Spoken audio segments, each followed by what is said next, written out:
Hey, what's up, everybody? Welcome back to my channel. My name is Paul, the Canadian Snowman, here with another reaction video from World War One.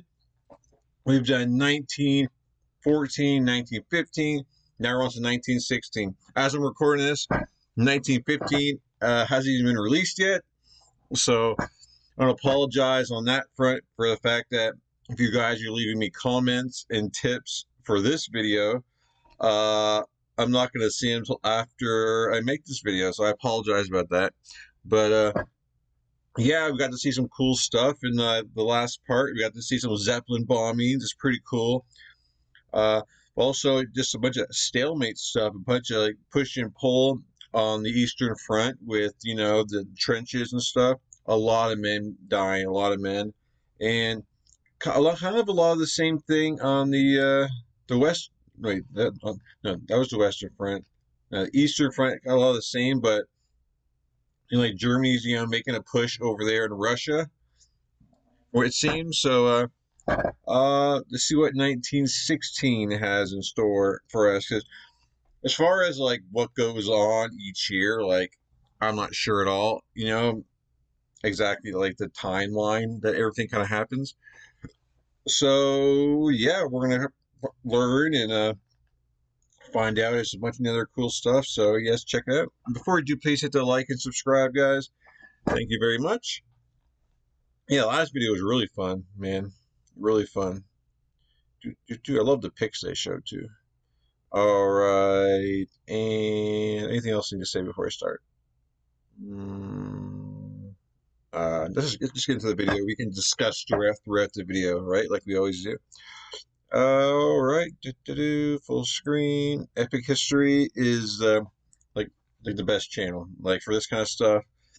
Obviously, so far, and I guess I don't really have a whole lot of channels to go by because kind of pretty much just starting my channel up again, like just a few months ago. But Epic History by far, like amazing channel if you're looking for like quality work when it comes to history. So definitely props to them. But let's get into this, guys.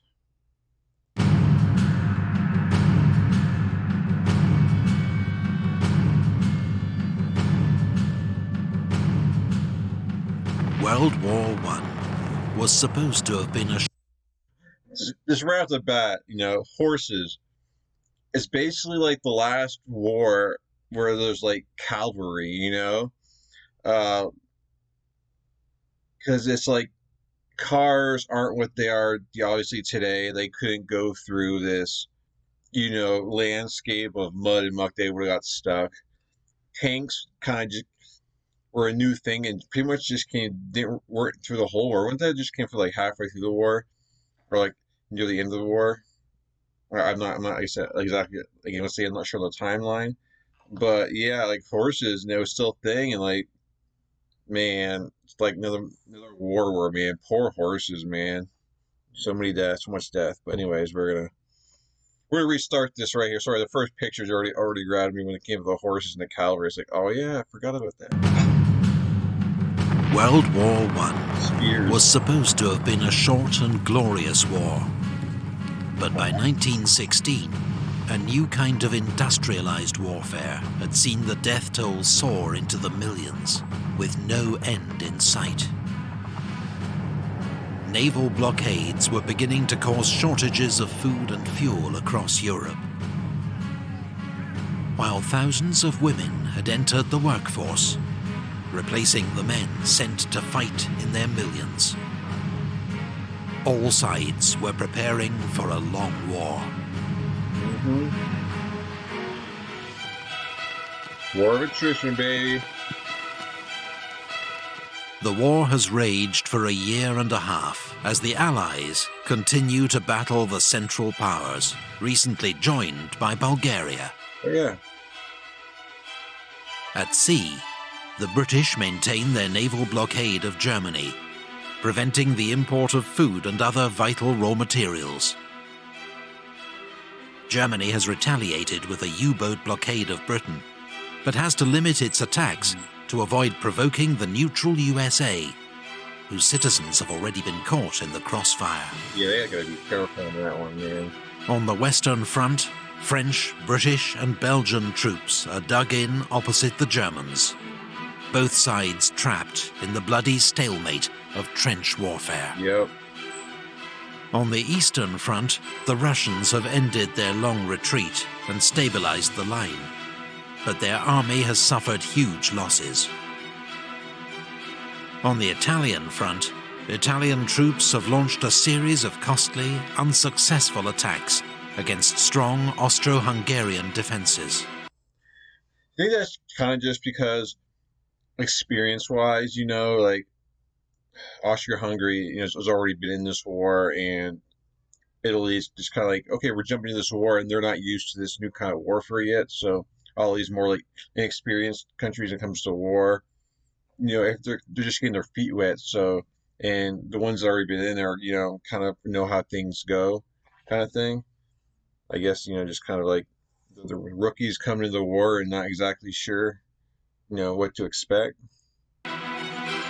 While on the Balkan front, the Central Powers have overrun Serbia, whose army is forced to make a bitter retreat through the Albanian mountains. Wow.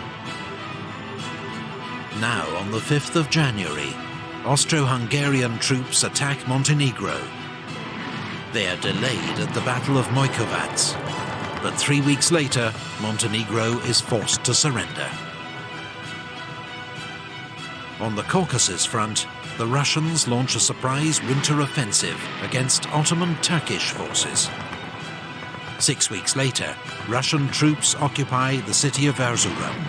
In April, they capture the Black Sea port of Trebizond. Meanwhile, the British transport 2 motorboats to Lake Tanganyika in Africa. They finally arrive after a 10,000-mile trip by sea and land, and help the British seize control of the strategic lake from local German forces. The same month, in German Cameroon, German troops besieged on Mora Mountain for 18 months finally surrender to the Allies. It marks the end of the Cameroon campaign.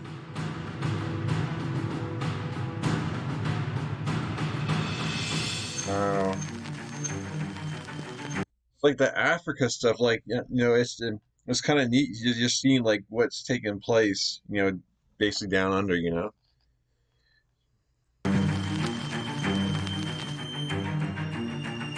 On the Western Front, the Germans unleash a devastating assault on the French fortress town of Verdun.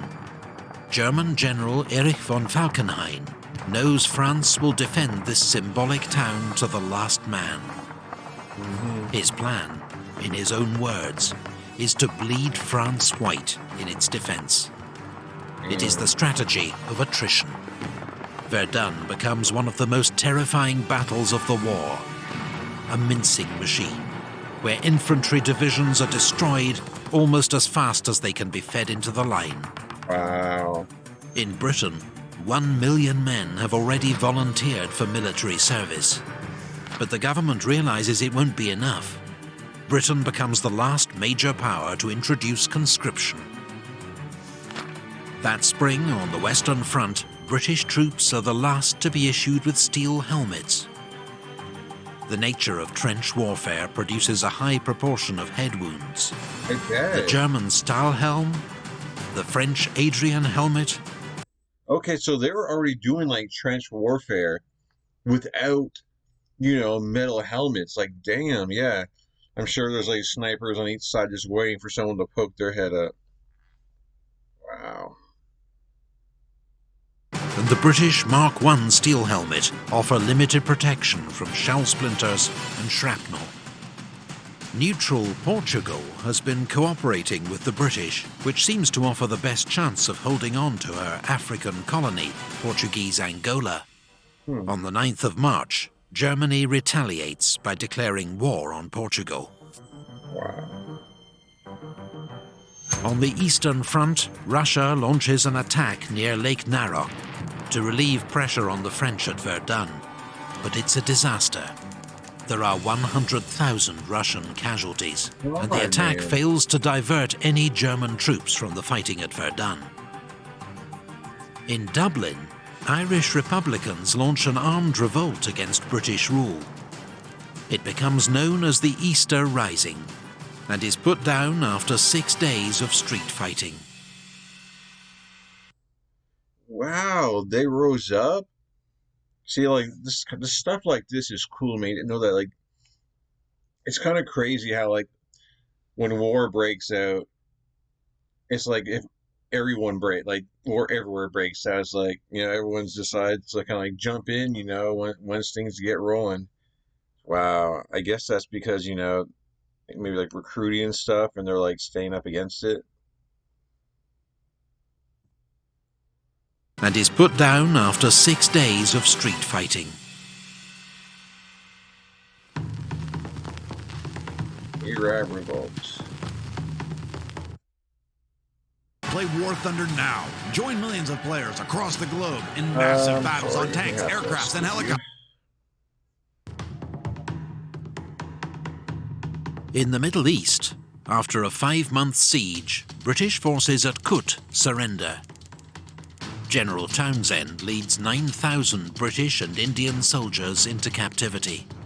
About half later die from starvation or disease.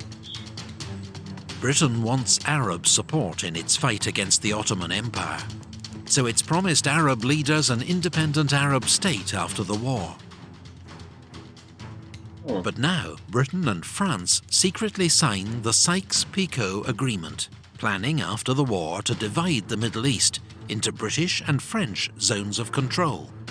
Unaware of this deal, Hussein bin Ali, Sharif of Mecca, leads the Arabs in revolt against Turkish Ottoman rule. In the Battle of Mecca, his forces seize control of the Holy City. On the Italian front, Austro-Hungarian forces launch a surprise attack at Asiago. Italian defences give way. Austro-Hungarian troops are poised to break through into northern Italy.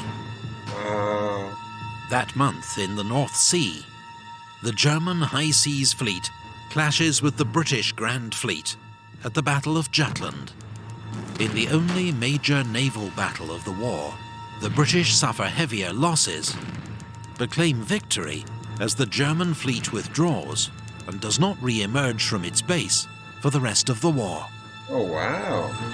I guess that's a victory, right? You don't have to worry about them anymore.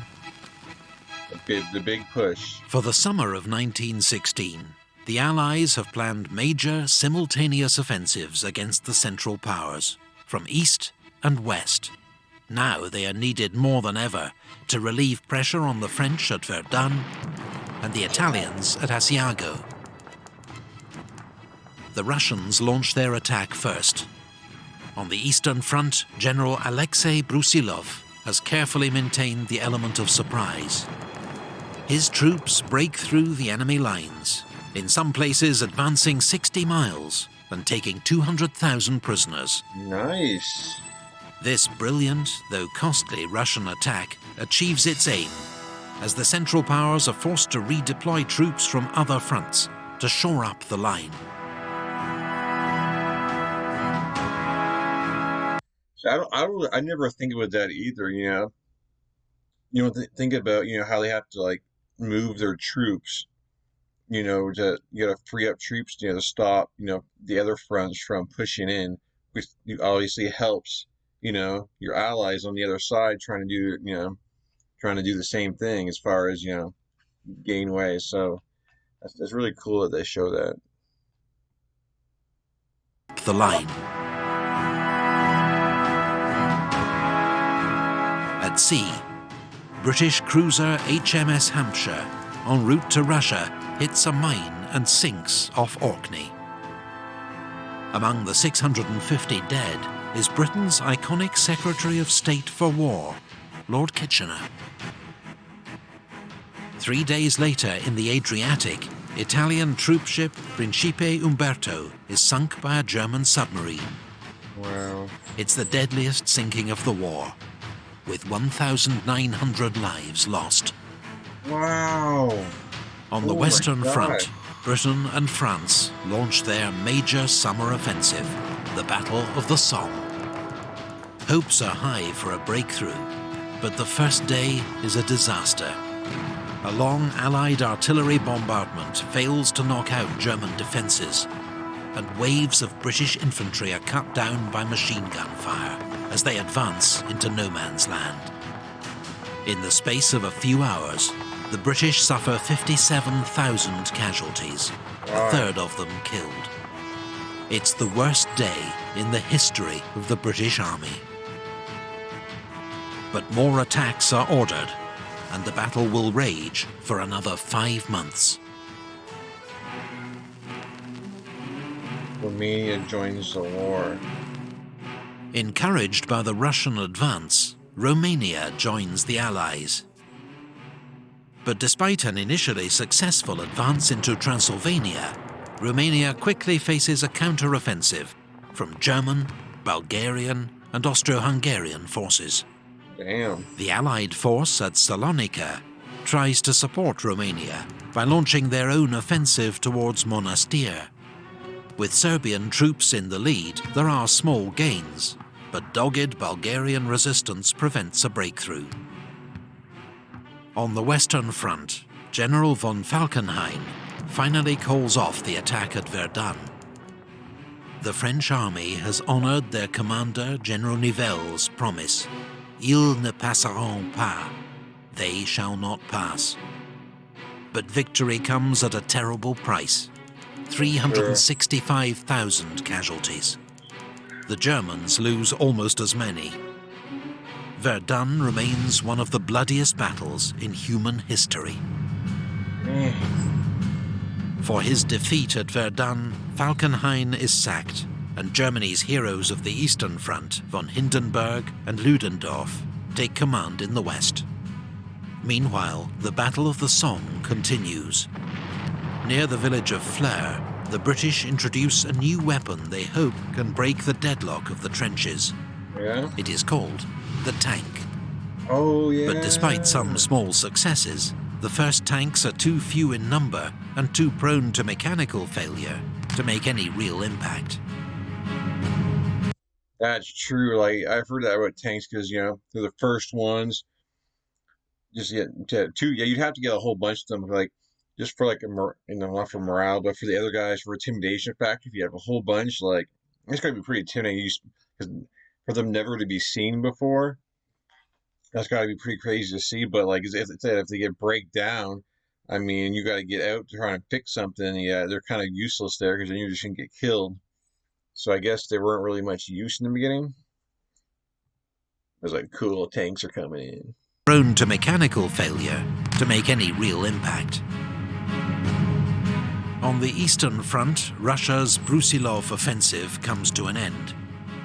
Casualty estimates vary wildly, but it's clear both sides have suffered catastrophic losses. Neither the Russian nor the Austro-Hungarian army ever fully recovers. On the Italian front, heavy fighting rages throughout the autumn, as Italian forces make repeated, costly assaults against Austro-Hungarian positions along the Isonzo River. The Battle of the Somme comes to an end amid autumn rain and mud. The Allies have advanced 10 miles at the cost of 600,000 casualties. If just for a few miles, 600,000. It's so crazy how many people died just to gain, you know, kind of basically so little. You know? Yeah. 10 miles at the cost of 600,000 casualties. German losses are about 450,000. The Allies reassure themselves that this is a winning strategy, because at this rate, Germany will run out of men first.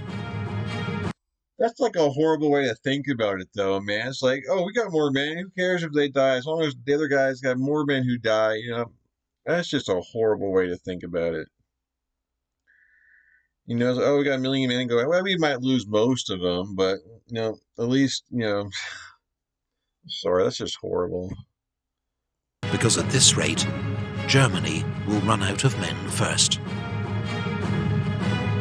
Meanwhile, disaster engulfs Romania as the country is overrun by the Central Powers. Romanian forces suffer 250,000 casualties. The remnants of its army take position alongside the Russians on the Eastern Front. That winter, Franz Joseph, Emperor of Austria since 1848, dies. He is succeeded by his son, Karl. In Britain, Prime Minister Herbert Asquith is forced from office and succeeded by David Lloyd George, while General Joffre is replaced as French Commander-in-Chief by General Naval, who promises victory through bold, aggressive action. Amid the comings and goings, US President Woodrow Wilson's attempts to mediate a peace settlement come to nothing. Neither side is willing to make concessions. Epic History TV relies on the support of fellow history. Yeah, like the U.S. trying to do like the diplomatic way of like, you know, they don't want to, they don't want to send their men off to die too. So it's understandable, and they're trying to do everything first before they commit, and they probably don't know the whole, story behind the war because I'm sure it's propaganda from both sides. So they're not sure exactly maybe which side to back, or if any. But yeah, like it's another like a lot of death of push and pull, and looks like the Allies may be making a little bit of progress, but then in other areas, the Central Powers are making progress. So it's still kind of like a stalemate, like at this point, But you got the tanks, where they're not doing much now either. Yeah, not much word, I guess, on planes, but again, planes aren't what they become, So they just had like the Zeppelin bombings, and yeah, because the planes weren't as agile, and I guess they just weren't as effective, obviously, as in like World War II. But definitely another like awesome episode and very interesting stuff. Uh, Seems like they're very short. It feels like as soon as you're starting really to get into it, it's like the end. But I guess on to 1917, right? 19. Okay, isn't that the Battle of Somme? That's the one that just happened, right? Cool. So we're not going on to 1970. We're actually going to see a battle next. So that's going to be pretty cool. So we're still in 1916, but we get to actually see the battle that they mentioned in this video. So that's really cool. They kind of changes it up through the series. So that's awesome. But yeah, anyways, guys, please hit the like and subscribe. Hope you guys are enjoying this series as I am. World War I, super interesting, and it's just a lot of powers. Unlike World War II, it was pretty much like Germany versus the world, I guess, until like Japan versus the U.S. Like there's like a lot of, there's a bunch of different countries on each side. It's like really like a big world war.